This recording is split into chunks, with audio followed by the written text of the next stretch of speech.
The Martech podcast is brought to you by the HubSpot Podcast Network, and it's a podcast I'd really recommend. There are episodes you can listen to in under 30 minutes, which I know some of you nudge listeners will like, and you will learn from world-class marketers who use technology to grow and achieve business success. There's dozens of shows I'd recommend, but one that really stands out is How to Outrank a Billion-Dollar Company, and in that show, you'll learn how to get organic growth with your SEO. So go and listen to Martech Podcast wherever you get your podcasts. Many of us are brought up to believe that we're independent innovators, that if we want to make something of ourselves or to solve a problem, we just have to come up with the solution, to imagine the next big thing, to hunker down and figure out the problem on our own. Many of us see ourselves as innovators or creators capable of creating something new for the world. It's why shows like Dragon's Den and Shark Tank prosper, why hundreds of thousands of new companies are formed each year, and why millions of people like me create podcasts. But true innovation is much rarer than we think. My guest today shares a fascinating analysis of innovation in his book, Evolutionary Ideas. A team of engineers reviewed 200,000 of the world's most successful patents and then categorized all of these patents into different degrees of inventiveness and uniqueness. Incredibly, despite reviewing inventions that have all received legal patents, they found that 95% of the problems that engineers had faced and were solving, well, these problems had already been solved within their industry. See, roughly a third, 32% of the patents were deemed to be obvious solutions with no real innovation. Almost half, 45%, were considered to be small improvements to an existing system. Under 1/5, 18%, were categorized as significantly improving, but only on an existing system. And about 5% of the innovations were described as solutions, but they were already found in science and just not in technology. The highest classification of innovation was only given to 1% of the patents analysed. Only 1% of these highly successful patents were considered true innovations. In other words, coming up with something completely new is extremely difficult. And if we want to solve a problem and come up with a solution, well, we're best off exploring adjacent fields and looking for solutions to copy. What do I mean by this? Well, for a railway engineer, that might mean looking at an owl's wings to figure out how to make your train more aerodynamic. And for a marketer, it might mean looking at a peacock's feathers to understand how signalling works. I appreciate this might sound a little far-fetched, so to help me explain, I'm joined by Sam Tatam. Here's Sam introducing himself. Thanks, Phil. So my name is Sam Tatam. I'm the Global Head of Behavioural Science at Ogilvy. So we're a practice that works within the Ogilvy network that lives to bring the world of behavioural science and creativity together to solve some of the most interesting and complex challenges. And I've recently written a book called Evolutionary Ideas that's launched on the 10th of May this year. Sam's book, Evolutionary Ideas, is all about how problem solving in marketing and business can be improved by taking solutions from other disciplines and applying them to your field of interest. As Global Head of Behaviour Science at Ogilvy, Sam is one of the world leaders at applying behavioural science to business problems. But his first introduction to behavioural science came well before his start at Ogilvy or even his degree in psychology. Here's Sam explaining how he got into behavioural science. But the story is really I was quite young in primary school, so sort of nine or 10, maybe younger, and we were tasked from school to create a how-to guide. So we needed to come back with a list of instructions to make something, and lots of the kids sort of turned up with recipes for cakes or different instructions to build ant farms. And I recall just about when someone gives you a very sort of open brief and you can create anything in the world, it makes it very hard to think about one thing. And I remember speaking to my dad and my parents and asking, so what's something I can create a how-to guide for? And Dad said, how about you teach people to make a crowd? And obviously that's such an odd concept when you're young. What do you mean? How do you make a crowd? And Dad said, well, if you stop and look up, then someone behind you will likely stop to see what you're looking at. And if there are two people stopping, next thing you know, there'll be three. And it's a really lovely, intuitive example of how we are wired as people to go from something that's from nothing to something. And I recall that as just a really early example of the magic of human behaviour and how something so small can create waves. Sam has come a long way since coming up with his psych-inspired how-to guide. After decades in the industry, he's worked with brands like Facebook, Tesco, American Express and Ford to help them apply behavioural science. And through this work, Sam has gained a pretty solid view on how he thinks the best ideas form. He reckons that the best ideas don't come out of thin air. A eureka moment is much rarer than we think. Instead, great ideas come from learning about other areas and applying that knowledge to your problem. Of course, so the idea, the book's called Evolutionary Ideas, and it's really about how ideas adapt. So really, rather than seek sort of revolutionary thinking, an assumption that we need to conjure something the world has ever seen, actually there's a lot of value to be found in what has evolved around us. What winning solutions remain today that may not have undergone a millennia of biological evolution, but have gone through thousands of designers or marketeers or architects who have toiled to try to solve some of the problems we face right now. There's value to be seen in the ideas and the answers that are already there. What I think we've been missing is a way in which we can identify these concepts, and then replicate them and extend them into foreign worlds. And that's really where the world of behavioural science helps us. So let's start with biological evolution. Sam's got a couple of cracking examples of how looking at an animal's evolution has helped folks solve technical problems. But as a bit of a train nerd, my favourite example of his is the bullet train origin story. Here's how the owl helped inspire the bullet train. Hearing the story was the catalyst for writing the book, to be honest. When I heard about the story of the development of the Shinkansen 500, and which is a wonderful example of biomimicry. And I can talk about sort of biomimicry afterwards. But essentially the Shinkansen is a stretch of rail that connects Tokyo and Osaka. And when challenged to sort of increase the speed or reduce the time that it took between Tokyo and Osaka, interestingly, the challenge wasn't necessarily a speed challenge. The engineers actually had experimental designs that could cover the rail in the speed required. But the faster the trains went, the more noise that they were creating, and they were sort of reaching decibels out with the regulation in Japan at the time. So it was actually a noise challenge that the engineers were faced with, not necessarily a speed one. And there was one particular gentleman, a gentleman called Ijai Netkatsu, who was the manager of the West Japan Rail Company at the time, who was sort of charged with this project. And fortunately for this project, while he's a sort of a wonderful engineer, he's also a really passionate bird watcher, and had been to previous lectures to see actually how the worlds of aeronautical engineering and bird watching could actually come together to solve collective challenges. So when you sort of break down the challenge that they had on the Shinkansen, they had two core problems. The first was coming from a part of the train known as the pantograph. So the pantograph connects the train with the overhead electric wires, and as you imagine the trains racing at blistering speeds, these sort of pieces of engineering, these sort of structures on top of the train, were creating these vortexes of air. These big vortexes of air, that these vortexes were producing sound. So to help, sort of one of the first sort of engineering focus points was this pantograph.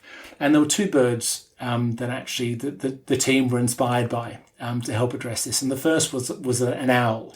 But the reason the owl is so important here is the owl has evolved over many thousands of years to be able to sort of swoop down and stun its prey in sort of it's a nocturnal hunter.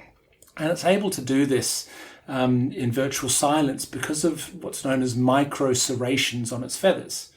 So if you look under the microscope on an owl's feathers, you'll see these micro serrations that work to basically chop up these vortexes of air into microturbulences. So they really dissipate the sound. So by borrowing from the owl, the team created micro serrations on the pantograph. So they're able to break down these larger vortexes of air that were producing sound into microturbulences, micro vortexes. So that's the sort of the owl. The second piece of inspiration for the pantograph is the Adelie penguin. So if you've ever sort of seen a penguin darting around the Atlantic, it's likely an Adelie. And it's what's known as a spindle shape. If you imagine a bit like a sort of a rugby ball, the spindle shape of the Adelie that sort of helped it to sort of increase its agility and speed.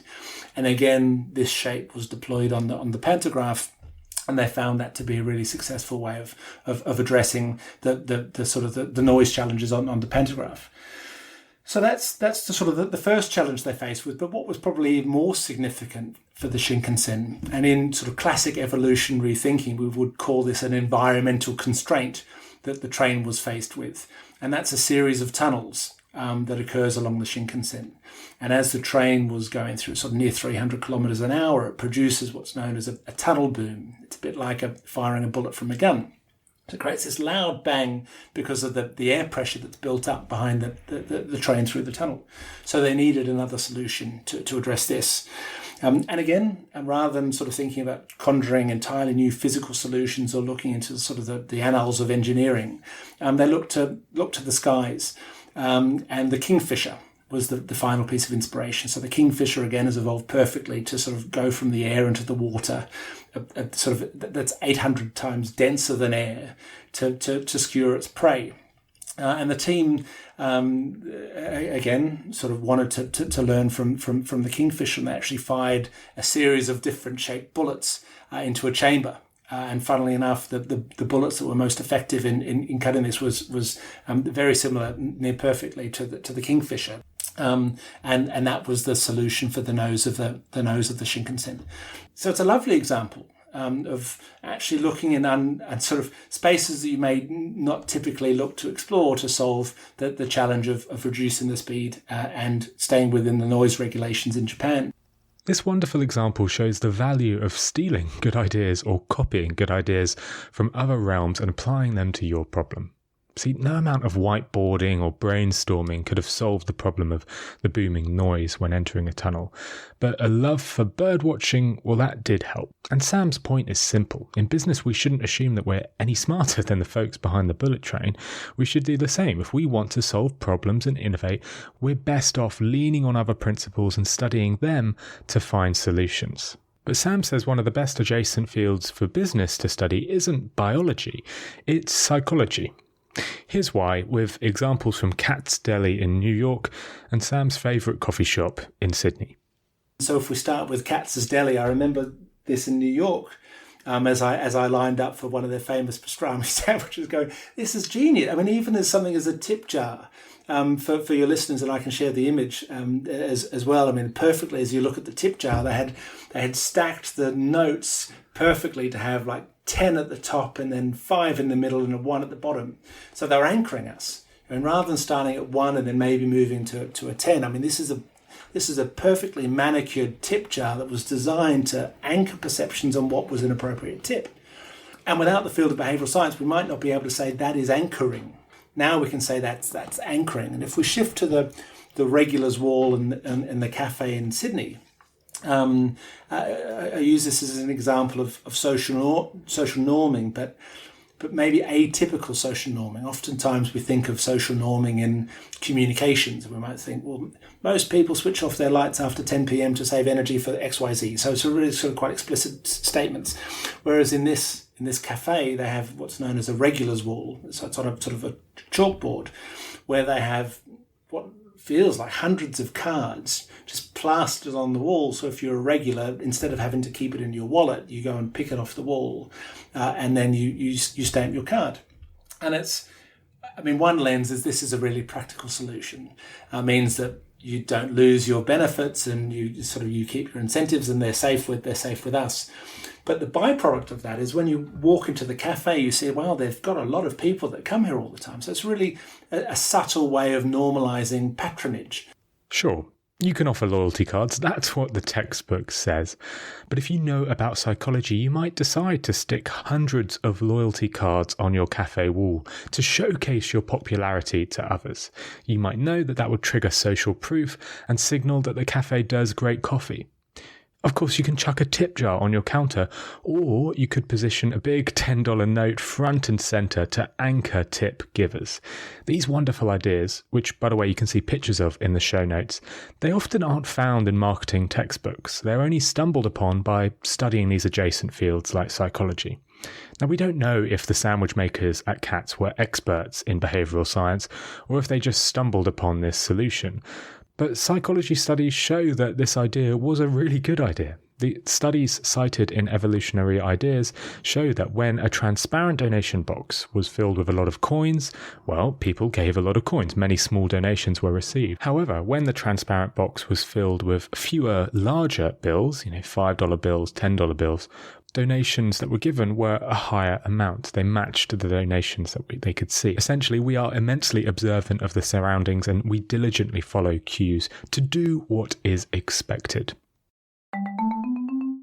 Now, if you've been listening to Nudge Podcast for a while, you will have heard me talk about how great HubSpot is and how easy it is to use. But one of the things you probably haven't heard me chat about is the integrations, because HubSpot has over 1,000 integrations with tools that you love and probably some tools you haven't heard of before.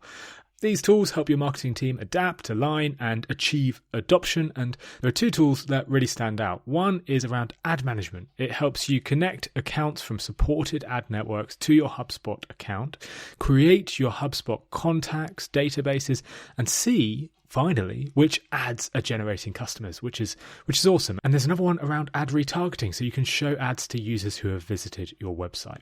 So if you want to grow your business, go and check out HubSpot. They make it easy for your business to grow better. So go and do that at HubSpot.com. Now let's look at signaling. In behavioural science, signaling is a tool that's used to share information in a non-verbal way. But signaling has been used well before marketers and influencers. In fact, it's far more prominent in the natural world than the business world. Here's Sam explaining signaling. Well, signalling is really important to help disclose otherwise inaccessible information. So in nature, we see many different examples of it's rich with examples of signalling, from the poison arrow frog. That's this sort of bright yellow colour that's sort of in detriment to its camouflage, helps to signal. It's a sort of a costly signal to its safety in one way. I mean, if it was delicious, that would be a very risky strategy. But it's able to actually signal the fact that it's dangerous because of its brazen disregard for its camouflage. There's wonderful studies that have looked at actually sort of the correlation between frog toxicity and luminance. It's really almost like a linear association. If we look at the stotting of a springbok, so stotting is a term I came across researching the book. It's basically when a springbok jumps up with both legs. And we can all imagine this now on sort of the blue planet, these springboks sort of pouncing around, and that's really a signal that it's young and fit and not worth chasing. So it's like, if I can do this. So signals evolve in nature to help access difficult to determine information, like until it's too late. You might eat that frog and find out later that it's toxic, but this can tell you up front. And the same is true for us. There are signals that help us to more easily see otherwise unobservable information. So in the book, we look at a spectrum of different styles of signals. Some that are costly signals that we might see looking at sort of the expensive architecture and investments of banks. And it helps to signal that this is we're not going to run away with your money, and we've got a lot to lose here. This is a signal of our investment. If we look at engagement rings, another classic example of sort of cost is like it's a signal that we're not just going to sort of turn around and walk away in a week. So we can see these signals that sort of pop up throughout our own lives.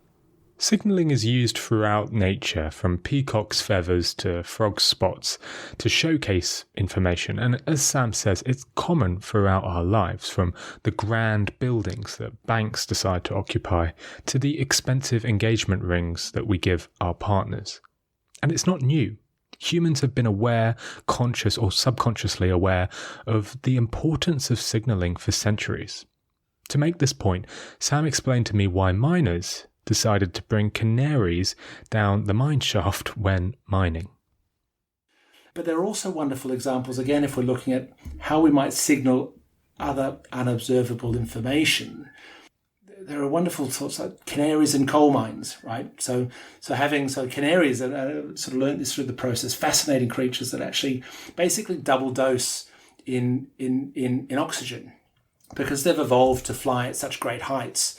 So actually, when they breathe in and breathe out, they're essentially sort of taking in more oxygen. And because of their small size, when they're underground in a mine, if there's poisonous gas around, because of the double dosing of their oxygen, if there's poisonous gas, they're more likely to keel over much faster than a miner, which is why that we were taking canaries down coal mines. But it's a great example of a signal that helps us to dictate the trustworthiness of our environment. The same can be true of boxers. I mean, how do you know that a boxer's not tampered with its gloves? Well, the referee signs the tape. So it becomes a signal, a simple focal point of trustworthiness that we can see. Again, this otherwise unobservable information, whether or not a boxer's got ball bearings or plaster of Paris under its mitts, we can tell that from the signature of the referee, just as monarchs and priests in bygones past used to sort of wax seal documents, and you knew that actually something was awry if the seal was broken. So these are solutions that we've found, these sort of single-minded signals that help us to determine, again, otherwise unobservable information. We see it in nature, and we can start to see it around us. Now, we'll get into how signalling can be used in marketing in a bit, but before we do, I asked Sam for a business example of signalling. He shares an example of signalling from a band, actually, the band Van Halen.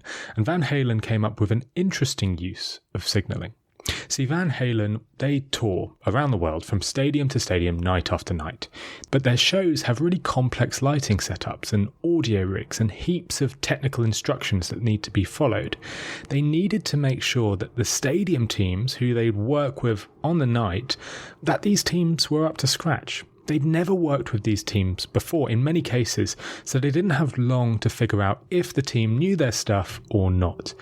So rather than spending hours quizzing them on their work and experience, they came up with a signal to gauge their expertise. They called this signal the No Brown M&M clause. The example is the band Van Halen had written into what's known as their rider, so their production sort of checklist. Every time they went on stage, from guitar tuning to light setting production, they had a sort of a list of instructions. But to ensure that the production team sort of stuck to the rider, they needed to create again a clear signal of otherwise unobservable information. So they created what's the No Brown M&Ms clause. So basically, it was a request to have a bowl of M&Ms with all the brown M&Ms picked out of them. And they knew that when they went to their sort of the green room and there was a bowl of M&Ms with the brown M&Ms still in, it forced them to question, actually, well, what's the tuning like of our guitars? I mean, if we've not followed this to the T, then maybe we can preempt any other challenges that we'll see in the future. So they've created their own observable signal, just like a canary keeling over when you're 100 meters underground is a really great signal that there's toxic air around us. If you find brown M&Ms in a what is meant to be a no brown M&Ms bowl of M&Ms, then it forces you to really question everything else around you. So, how can us marketers use signalling in our work? Well, arguably all marketing is signalling to some extent, but Sam suggests that the best signalling can build trust with your customers. I asked him for an example, and he started telling me about a study by Dan Ariely, author of Predictably Rational. Here's Sam. And it really stems also from a great example that Dan Ariely shares about a waiter in a restaurant. If you imagine we're in a restaurant and someone picks the lobster and the waiter says, "Oh, don't have the lobster. It's not so good and it's very expensive. Have the chicken."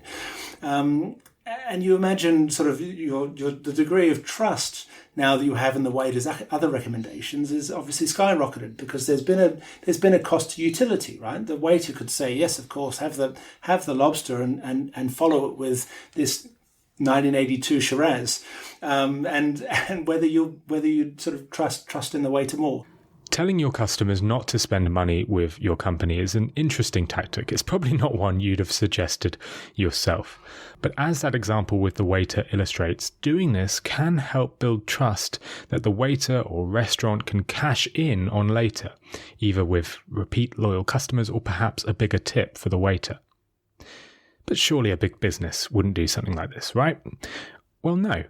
Some businesses do. Octopus Energy, the renewable energy supplier in the UK, famously told competitors' customers who were looking to use Octopus not to switch to Octopus. That's right. They said to customers looking to buy their services, don't do it. At least not yet.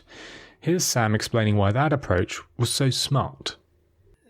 Accepting or recommending or putting ourselves in a position where there is cost to our own utility enhances trust. So for Octopus to recognise for their customers that actually it's really expensive to switch right now. I mean, so we're telling people to stay with their existing customers through the winter, and then when the time is right to switch, then we'll let you know. But now is not the time. You know, Octopus could say, no, go for the lobster.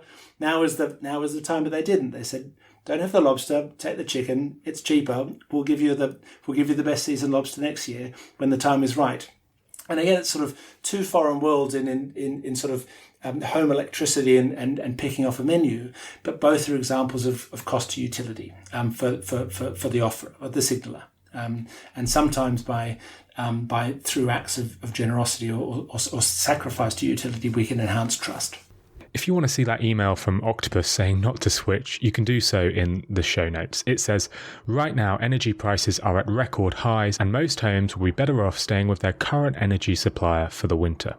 Just like the honest waiter, this sacrifice acted as a powerful signal that Octopus wasn't there for short-term gain alone. It was an interesting approach, but you can see why it works. It signals that Octopus are trustworthy, that they won't hike up the price at the first opportunity, and having an energy supplier you can trust will definitely win over customers. It might be one of the reasons why Octopus was rated U-Switch Supplier of the Year for the last 2 years. So when done right, good signalling can become a keystone in a marketing campaign, and here's one example that I'll leave you with. In early 2018, the marketing team at Rockstar Games were discussing how to gain publicity for their new game, Red Dead Redemption 2. They knew that most potential customers won't spend hours looking at gameplay footage or listening to developer interviews, so they needed to highlight something specific that would signal how great the game is for those folks who just might only read a news article about the game. They wanted to hone in on one small detail to signal that the rest of the game would be high quality. And here's what they went with. Red Dead Redemption 2 will be so realistic, horses' balls will shrink in the cold. This is the real line they leaked to the press, and unsurprisingly, the press ate it up. Article after article was written about the size of the computer-generated horses' balls.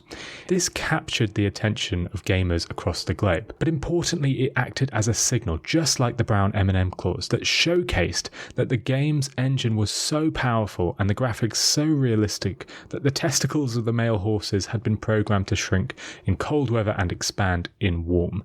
Now, these articles highlighted an insignificant feature, but that feature became a powerful signal of the game's brilliance. It helped inflame interest and reinforce trust in the game's quality. This investment in one small feature signaled quality and an extraordinary dedication to craft. If they went into that much effort on one small feature, then the rest of the game must be pretty great. All too often in marketing, we try to showcase everything brilliant with our product, but customers won't listen to all of that. They'll switch off. So take a leaf out of Red Dead's book and highlight something small that signals quality. Alright folks, that's all we have time for today. Thank you so much for listening to this episode of Nudge. I seriously recommend Sam's book, Evolutionary Ideas. It's a behavioural science classic. If you work in marketing, it's a must-read. I've dropped a link to the book in the show notes, so do go and check it out. I'm excited to announce that Sam will be back on Nudge in a couple of weeks. This time he'll be talking about why we value things more when we see the effort that's gone into them. To make sure you don't miss that episode, follow me on Twitter. I'm P_Agnew, or you can connect with me on LinkedIn. I'm Phil Agnew. That's Phil Agnew. You can also sign up to my newsletter. I'll send you an email every time a new show goes live. To do that, just click the link in the show notes and sign up. Okay, thanks for listening to this episode of Nudge.